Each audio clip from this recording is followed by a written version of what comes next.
So, welcome to the 169th episode of Trends Literature Series, and I am Neeta Aneja. And with me today is the best selling author of the book Vigil Aunties, Richa S. Mukherjee, TEDx speaker, ex advertising professional, ex journalist, besides being award winning writer, poet, and blogger. So, welcome to our podcast. Such a pleasure to have you with us today, Richa.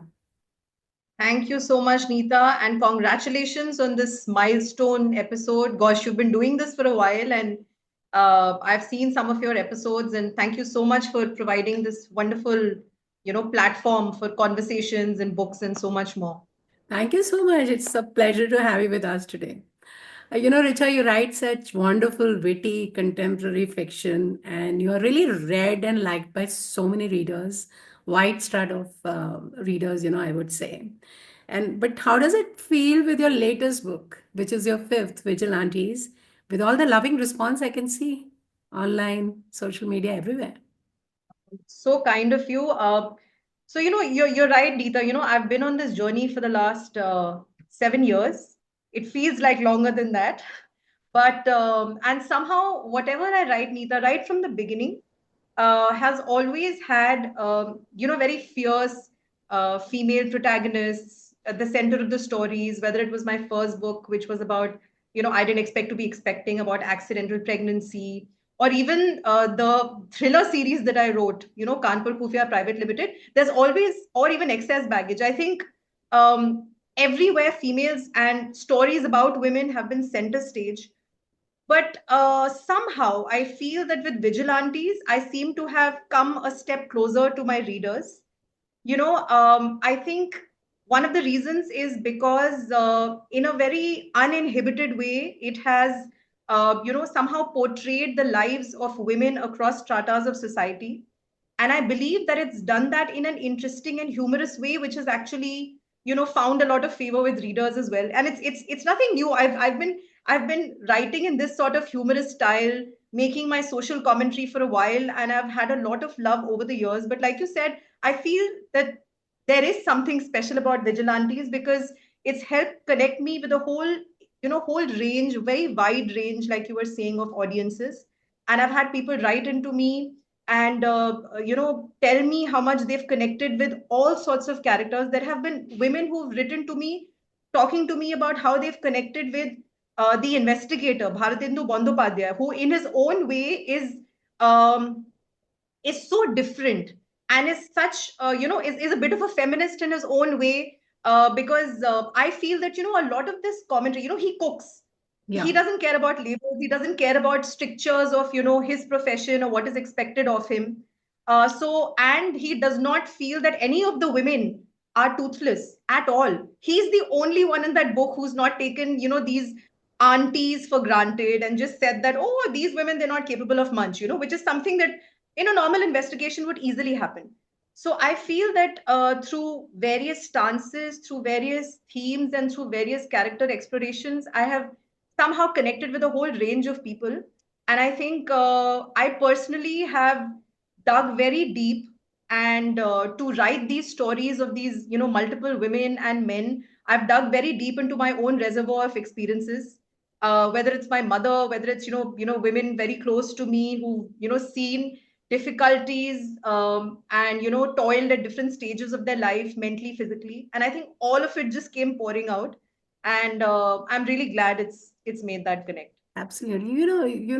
I heard you the other day offline. I was fortunate enough to be in one of the conversations. I can feel it across that your wife really gets into the book.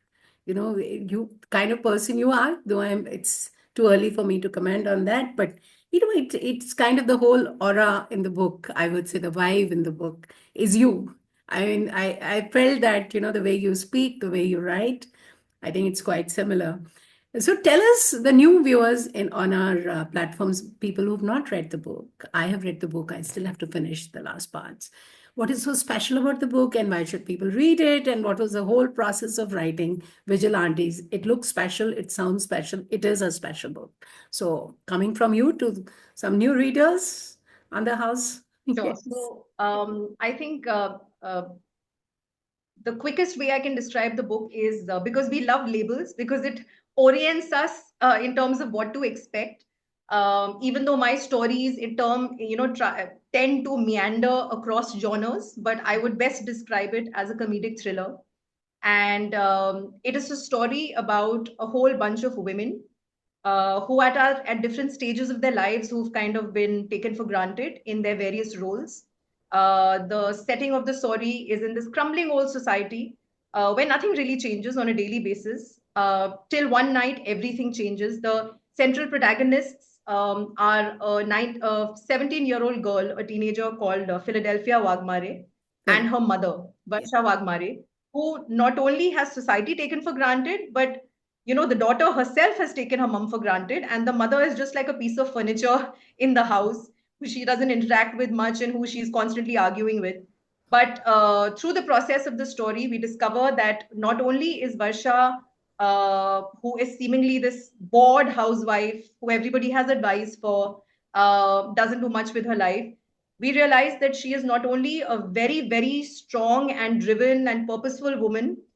In fact, she's part of a secret society, and she, along with a band of her friends, are running this society, which is for without giving spoilers, it is to do with a very, very important cause about which is related to women and their safety, and how when they're frustrated with the setup and they feel that it comes from a point of frustration, which is, I think, projected into the story, where all of us on a daily basis read a lot of things in the news and experience a lot of what happens around us, and we're frustrated because we cannot do anything about it. So I think this is the channelizing that Barsha and her friends do as well, and they decide to take up arms, and they say arms does not necessarily mean arms in the sense of weapons, but sometimes when you have an intent and a purpose and a vision, and you decide to do something about it instead of just sitting in one place and think, oh my god, what's happening with the world.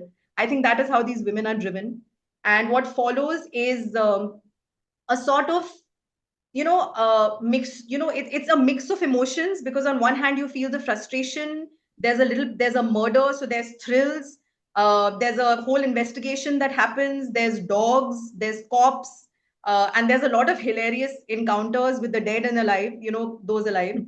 So I think it's a little bit of a pot boiler in that sense. It's a khichdi of emotions and purpose and friendship, and it's a great adventure which I had personally had a great time writing, and I really hope people have a good time reading it as well.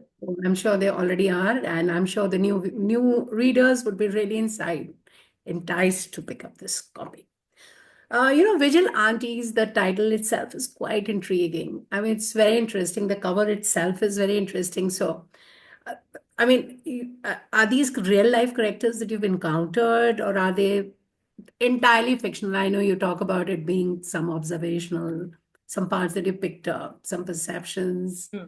Uh, so, Yes. so with a maybe, and there's a generous dose of humor, observation. So it is you all all the way, I'm sure. The way No, you so write. I've gotten into a whole lot of trouble in the past, Neeta, by whenever I've answered this question. I think the first time I got into trouble was when I wrote my first book, because I think when we start out, it happens in a very autobiographical space, because you're reaching out for what is most familiar and what you're most comfortable with. And I ended up writing my mother-in-law into the book. And we know that is dangerous Oh, territory. yeah, I can see. And till the point that she came and thankfully she read the draft at some point, and she came and said, "Is that me?" And I said, "Absolutely not." And I was so petrified that I went back and switched the two mothers, and I went back to her and said, "Look, it's not you at all." So I've done that a lot, and I think in my initial forays into my books and stories, I have written characters too close to home to the point that they have been able to identify themselves.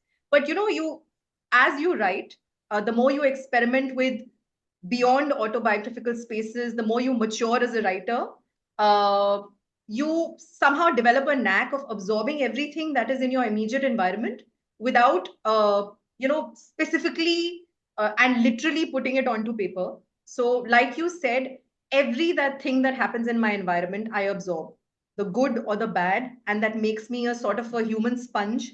And I must tell you, Neeta, you you are in this space enough, you know this, that when you're absorbing so much information, good and bad, your mind always feels like it's on fire. In fact, I was at the gym in the morning, and that's one place, where people go to make groups and communities and chat. I go into the gym looking like this sweaty hound, and I'm focused and I'm doing my stuff. What people don't realize is, I'm constantly turning things around in my head. And in fact, one person came up to me and said that, what are you thinking about? You look very, very focused on something. It almost looks like you're a raw agent, because, So I'm you're sure looking you'll so mention focused. this somewhere in your books. This is Yes, interesting. It's absolutely. interesting. So Definitely. now you know the process. It's basically, you just keep accumulating all these experiences. And once you've created an ecosystem of a story, a lot of people ask me, Neeta, there's a lot of social commentary in your books. Do you go about with the express intention of including, saying that this is the book and I must say so and so and so and so? But that's not the way it works. I just know that a lot of what I write is seeped into, you know, steeped in everyday experiences, what I've experienced while growing up as a woman, as a daughter and a mother. So somehow the story lines and the story space always includes women. And once I establish a sort of structure of the story and a sort of framework of the story, naturally, whatever these experiences are, find a space in a very relevant place inside the story. So when I was writing about, Vigil Aunties, because I knew that it was about friendship and, humor and thrills, I set up this entire society called Crumbling Old Society, which is in one, neglected part of the city, which in a way is a metaphor for the women characters in the story as well. So, you have to be suggestive, you have to give enough clues, but you have to sort of create a sense and an atmosphere and let the readers take the journey with you. And what readers take the journey later, I'm doing it beforehand, but I do it very much like a reader. I create a framework for myself. And you were specifically asking me about the book.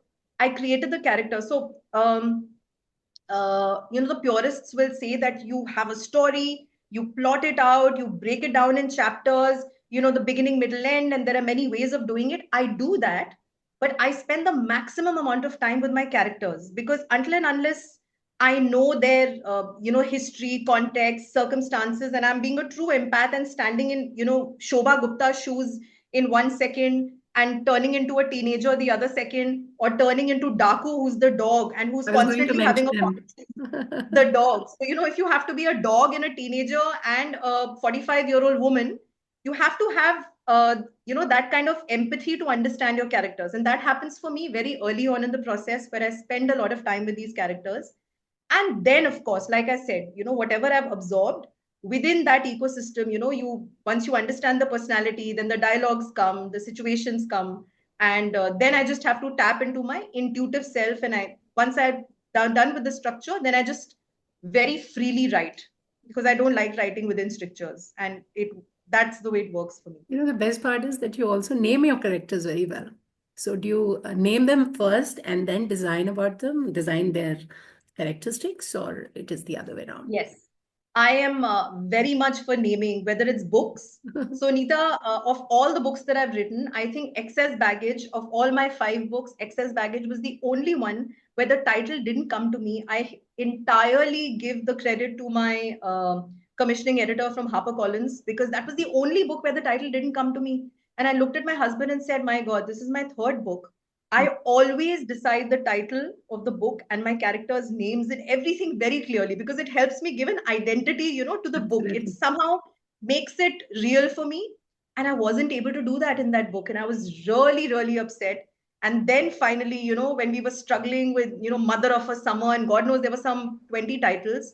And very succinctly, my editor sent me this Excess Baggage. And it just clicked. And I said, look, it doesn't matter where it came from. And it came at the end of my usual process. But it also taught me that, you have to be flexible. Hmm. You can't just, have this rigid notion of this is the way, this is the template my books follow.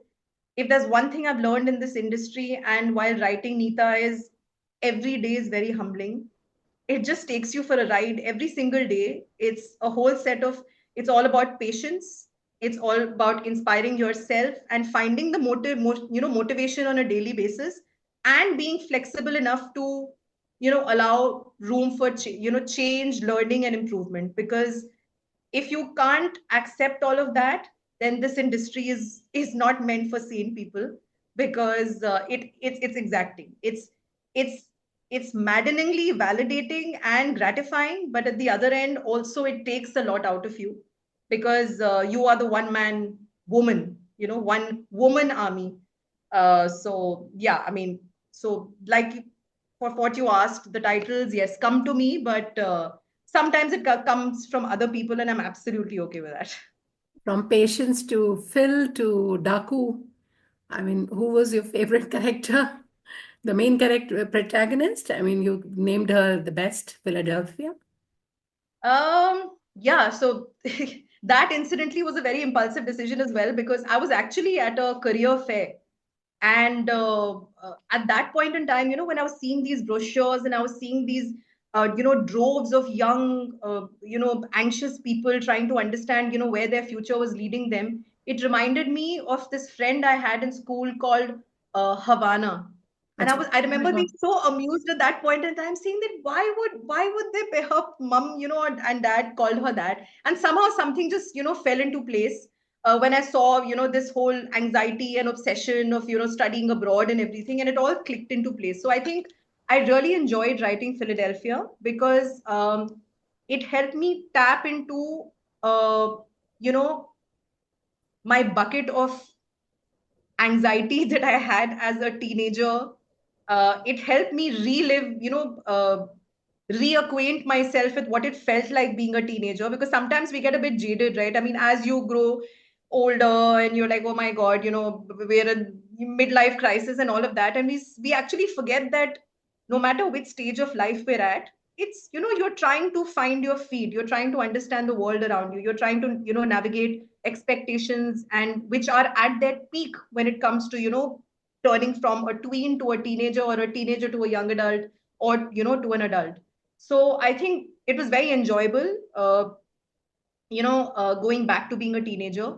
And the other character I really enjoyed writing was Bharatendu Bandyopadhyay, not just because of all the food that he keeps talking about.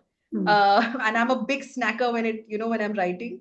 But I think also he was a bit of for me, it was an iconoclast. And I love presenting not just stories of women, Neeta, but also men, because I feel that it's about equality, it's not about a competition. And I've met enough and more, and this is not just anecdotal evidence. uh, the point is, it takes two to tango. And I want to present stories of men who, in their own, traditional strictures, are still supporting women, who are progressive in their own way, and without, who, without making a very strong statement, or narebazi, in their actions, in their decisions, in the way they, I suppose, conduct themselves on a daily basis, are feminists in their own way. So I think it was very interesting for me to write, Bharatendu, who, like I said, who doesn't consider these women toothless. He didn't even think of them as men or women. He was just looking at them as, I'm investigating a case, and it doesn't matter if these are, 30 to 45-year-old, women. They Fantastic. could be up to something. And whether it's the cooking, whether it's, the gender roles. So these are all subtle messages. And I think he was a very good conduit for me to deliver these messages. So I enjoyed writing him as well. Your messages, I'm sure, what you wanted to say. No, very interesting. And I was also wondering if Vigilantes is made into a web series. It has enough content to make it into a web series. I mean, such interesting characters. So do you have few people in mind who will portray maybe Bharti or maybe Phil or So maybe firstly, without the calorific implication, lots of I guess ghee shakar in your mouth, Neeta, because I this is would the prefer discussion. good. I'm Okay, pre-diabetic. good then. Good. Whatever Okay. your heart desires. Okay. So, as you must know, it's not intentional. I'm not an Anand Neelakanthan or Chetan Bhagat that I know that everything I write is heading to screen. But But I'm somehow, sure because it I write, is. I'm sure it is. yeah. So in the past, somehow, inadvertently, three of my books are heading to screen already. Oh my God. Web series, Fantastic. and so Kanpur Khufia and Curse of Kuldhara are part of the same series. So they're going for a web adaptation with Geo Studios, Well and Excess deserved. Baggage. The excess baggage is going to be a movie. So uh, somehow they do head that way. I feel it's because I write about meaty, hearty stories about, everyday people set in small towns, big towns, various social milieux across India. So I think there is some Bollywoodish relatable element there.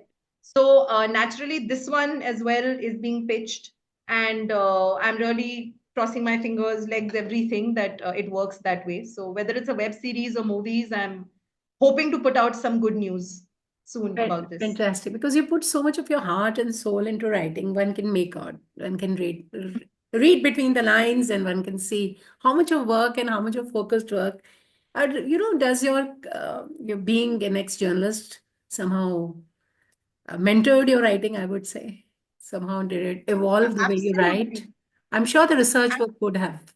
Yeah, Absolutely, Neeta. Whether it comes to the research, whether it comes to the patience of being able to listen and observe, I'm sure. read a room. I think all of these qualities are something I keep on mentioning this, which I mentioned in the session which you were part of as well, that I feel that the writer in me was marinating through various stages of my life.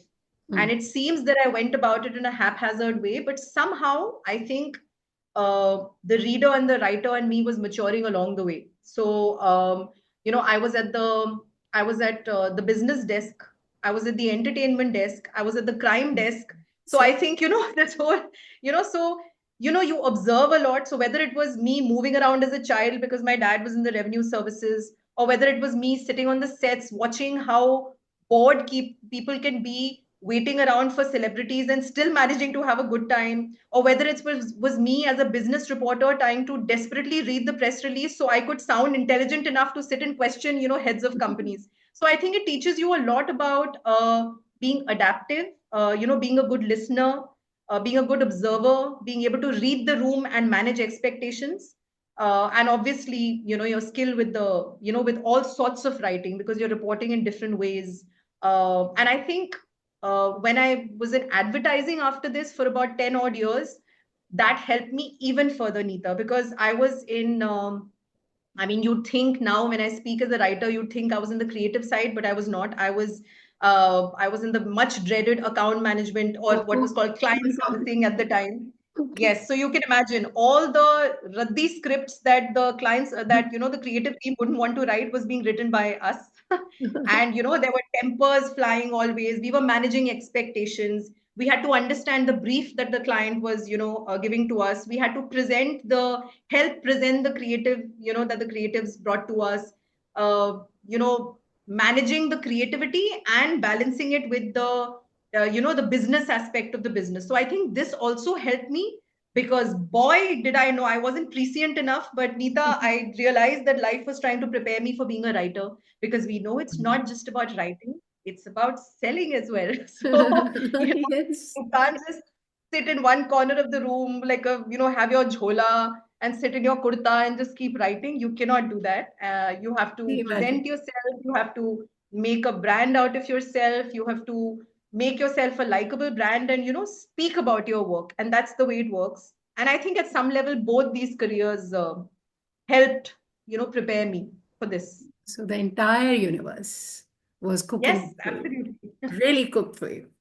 One thing I really wanted to ask, and I did ask one of my authors that, maybe you've written around 5 books, right? This is your fifth book. So maybe do you remember any of the bizarre incidents which happened and gave you an idea of the book? Suddenly it cropped up. Okay, I'll write about this somehow, something interesting to share. Um, I think most of if I talk about even the book idea, not just incidents within the book, because those are plenty, Neeta. I'm constantly like, there are so many weird, hilarious things that happen around me. My husband, my daughter, my sisters, they keep saying that you're a magnet, for oddities and the hilarities. Because, and I just say that it's not that, it's just your perspective on things. So I feel that because I look deeper than the normal person. I find the comedy of manner and the comedy of life and all the small absurd little things. So I think I'm a great observer of identifying and being able to identify the absurd on day-to-day basis. And I think the same thing applies when it comes to those. impulsive points where I come across book ideas, because you get ideas. There's a whole flurry of ideas on a daily basis. But in your head, with a certain amount of time, you learn to segregate them according to, okay, this is good enough for a short story. This is good enough for maybe an article ahead. This is good enough for a book. So that needs to stay with you longer. So I think I'd like to share how I came up with Kanpur Khufia Private Limited. Yeah.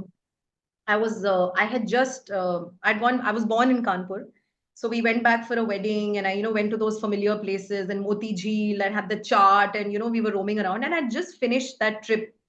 And incidentally, we have a house in Nasik, so I was on my way. Nothing to do with Kanpur at the time, but I saw this board. I'll never forget that. I saw this board on this very crumbling old building, and it had a fox on it, and it just said, "We have solution to problem, all problem, Hoxie detectives." It actually did a perf. Hoxie detectives. Oh my God. I, it's something about that image and the incongruity of that, that fox like that, and that messaging. Something about it was so sticky that it just stayed with me.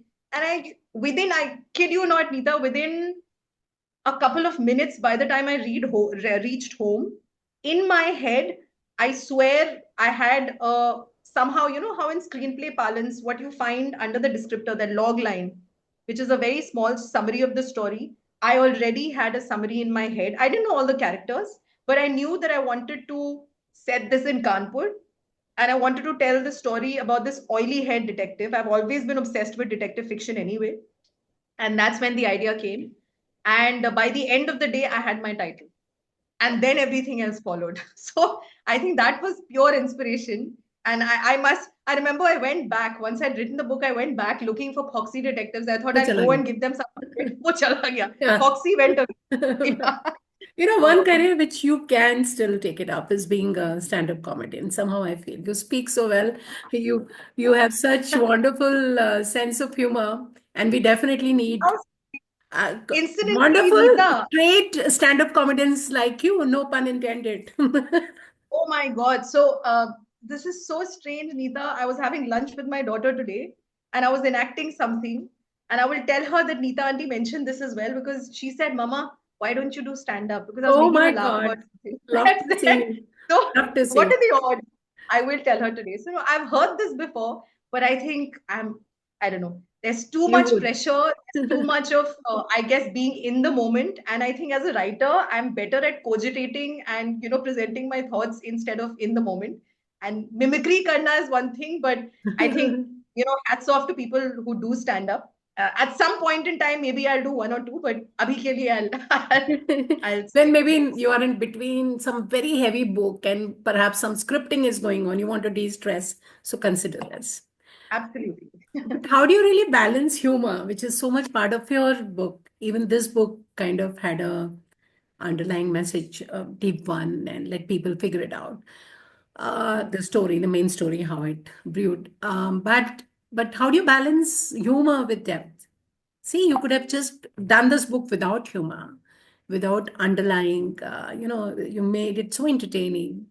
But how do you do that? I mean, do you ever have to dial it down or do you just let the words flow? I mean, or does it come so naturally to you? So,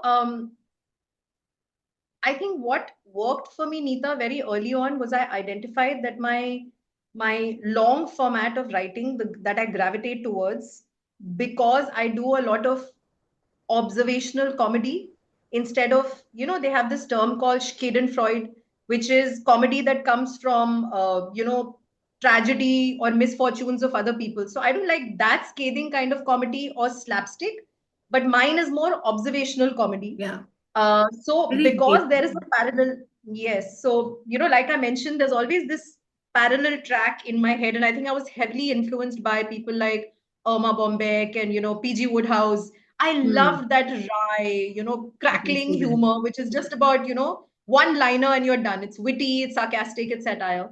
So I think that is something I realized when I was writing my first book, that it came naturally to me.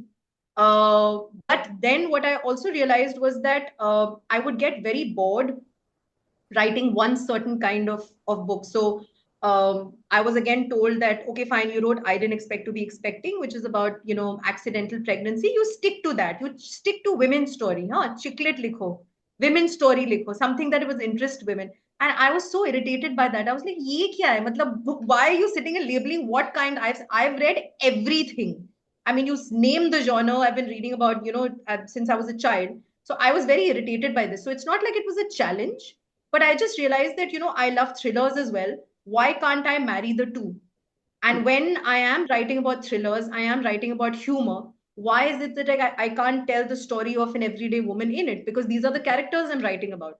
So, like you said, it is a bit of a balancing act. So, I naturally do write like that, but it requires a certain amount of planning because, especially in the thrillers, Neeta, because when you're doing social commentary, you can still try and do a little bit of tongue in cheek. Of course, you have to balance it out when it's very, very serious topics. Like in this book, you must have seen it's. I'm talking about consent. I'm talking about sexual exploitation. You're Yes. right. I'm talking about gender roles. But again, through those characters, they enable me within that space to in a manner of it through levity and through questioning and through observations to take those liberties and say those things. But especially when I'm writing thrillers, it's very incongruous, right? Because there's comedy, which is a release, and there's humor, which is meant to create that sense of unease and tension. So these are very contrasting emotions. So I feel the messages, the social commentary and the humor comes to me a little easier than the thriller bit. So when I am writing thrillers, I try to be a little more methodical in my process because these two will serve me well. But if I don't have a structure, if I don't have a story, if I don't have the right, वो कहते हैं ना, the formula, it's a formula driven genre. You have to have your cliffhangers, you have to have your reveals, you have to have your power of suggestion, you have to have your red flags and all of that. So if you don't plan all of that out, your story falls flat. So I feel that when I'm writing thrillers, I have to work harder. But even otherwise, like the new book that I'm writing is not a thriller, but I must tell you, I'm suffering as much because I have chosen to, again, I think I'm a bit of a masochist because whether it's a new community, whether it's a new kind of social commentary, whether it's a place which is very unfamiliar to me, I have actually chosen to write about something that has never been written about. I can officially tell you that in India. So, and I've said that in a very rural place. So I am already, yeah, so I'm so confused at the moment. I'm struggling. I'm in my fifth draft. And this book unfortunately got deleted last year, so I had to rewrite Oh it. my God. So yeah, yeah. So that was something I cried about for many, many I'm sure. weeks. Oh Then my. I just brushed it off and I've rewritten it. So it's definitely a labor of love. I've struggled a lot with it, but I cannot wait to get it out because I think it's a special story. I'm sure we're looking forward to that definitely. And I just can't get over the deleted part you just mentioned. That Yeah, must have been such a it still gives me catastrophe. nightmares. I'm Yeah. getting breathless thinking about it, that how you write and you write with so much of love and soul and heart. Okay, forget about it. You're already writing it again. Yes. So, just have few minutes left. We've spoken about the book and what is the few things that you would like to talk to the viewers in the last 2 minutes, 2, 3 minutes. Yeah. I have few more Yes, I would. questions, but I can't help it. I have a little bit of Not a at all. time limit. Yes. No, I would just say that I would just request anybody who's listening that make a little bit of space in your life for fiction and storytelling. I think on a daily basis, there's an onslaught of news and reality, and there's so much happening in our environment, which makes us anxious. Which makes us feel like lose hope and feels like life's not worth living. But if you can just allow for a little bit of imagination and creativity, even for those 15-20 minutes in your day. And I say that storytelling does not have to be restricted to books. We have to move with the times, we have to evolve. So whether it's paperbacks, whether it's hardbound copies, whether it's audiobooks, whether it's the reels you're consuming, I'm saying, allow for that little bit of storytelling in your life on a daily basis. It'll keep you alive, it'll keep you inspired, it'll keep you motivated. Now that I've mentioned reels, a little less of reels and a little more of books. Yeah. But I think it's a pleasure if you allow yourself to gain access to this world, and it'll do wonders for your everyday life as well. So I know life is busy, but make a little time for yourself How and read. how wonderfully said. Such a pleasure to have spoken to you, and I've loved this book.